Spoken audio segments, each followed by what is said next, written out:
श्रीगुरुवे नमः। अखण्डमण्डलाकारं व्याप्तमेन चराचरं तत्पदं दर्शितं येन तस्मै श्रीगुरुवे नमः। ओम शांति शांति शांति। प्रणाम भगवान। मांडुक्यकारी का प्रवचन वैतथ्य प्रकरण से स्वामी श्री अखंडानंद सरस्वती जी महाराज का दिव्य ग्रंथ, जिसमें भगवान आज मंत्र नंबर 3 चलेगा हमारा।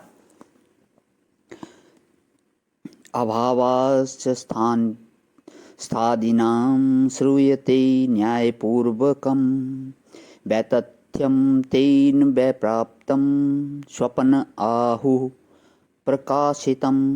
न केवल युक्ति से ही बल्कि श्रुति में जो वर्णन आता है स्वप्नावस्था का, ख्वाब का, उसके अनुसार भी स्वप्न के पदार्थों का मिथ्यात्व ही सिद्ध है। अब आप ख्वाब को उर्दू शब्द मत समझना। स्वाप में, स्वप्न में जो देखने में आता है, रथ तो बोले भाई, ना वहाँ रथ था, ना घोड़ा, ना सारथी, ना सड़क और ना रथ की सामग्री। श्रुति कहती है ना तत्र रथः रथ योगः, बृहदारण्यक का 4:3-10। ना वहाँ रथ थे और ना तो वहाँ रथ की सारी सामग्री थी, वहाँ तो कोई वस्तु थी ही नहीं। श्रुति में सपने का वर्णन भी बड़ा मजेदार आता है। एक जगह वर्णन आता है कि स्वप्न में अगर दही दिख जाए ना तो समझना कि अब हमारा काम पूरा होने वाला है। स्वप्न में दही का दर्शन बहुत अच्छा मानते हैं और स्त्री का दर्शन भी बहुत बढ़िया होता है, पर वह रंगीन ना हो, सादी हो। यदा कर्मसु कामेषु स्त्रियं स्वप्नेषु पश्यति समृद्धि तत्र जानीयात। छांदोग्य उपनिषद 5:2-8।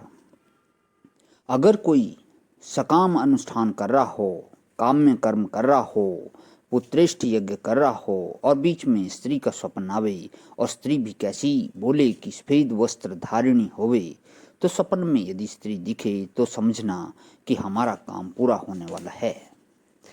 अच्छा, सपने के बारे में हमको बहुत सारे अनुभव हुए हैं।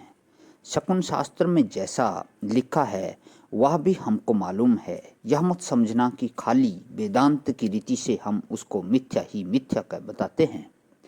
सपने में अगर आदमी को सांप काट ले तो उसकी धन की प्राप्ति होती है, तो उसको धन की प्राप्ति होती है। सपने में काटने से वह मरेगा तो है नहीं। अब कहो कि हम रोज यही ध्यान करके सोवें कि सर्प जी हमको सपने में आकर काटो, बाबा यह धन पाने वाले ऐसा भी करें तो कोई आश्चर्य नहीं।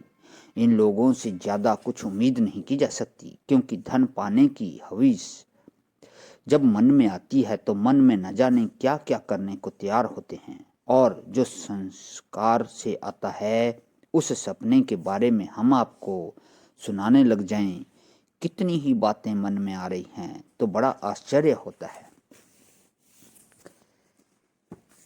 देखो, जागृत अवस्था में जो देखी सुनी बातें हैं उनका संस्कार अंतःकरण में पड़ता है, और जागृत और सुषुप्ति दोनों के बीच में ये स्वप्नावस्था होती है।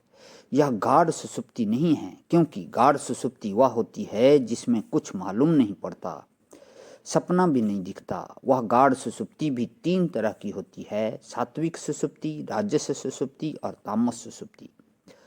तो तामस सुषुप्ति में से जब उठते हैं तो नींद टूटे नहीं और आलस आ रहा है और बारंबार ऊँघर आ रही है। वह क्या है? आज निद्रा पूरी नहीं हुई। अब सुषुप्ति से उठते ही काम आ जाए, क्रोध आ जाए, लोभ आ जाए तो समझना राजस सुषुप्ति हुई। और सुषुप्ति से उठते ही ध्यान लग जाए, भगवान का स्मरण आवे, प्रसन्नम में मनः, आज मेरा मन सोकर खूब हल्का, खूब निर्मल हो रहा है, तो यह सात्विक सुषुप्ति है। इसी तरह स्वप्न भी 3 तरह के होते हैं, सात्विक, राजस और तामस। तामस स्वप्न का कोई फल नहीं होता और राजस स्वप्न का फल विलंब से होता है और लौकिक होता है, और सात्विक स्वप्न का फल आध्यात्मिक होता है। स्वप्न का शास्त्र में इतना विवेक है, इतना विवेक है कि आश्चर्य होता है। प्रणाम भगवान, आज ही विराम। ओम शांति ही शांति ही शांति ही।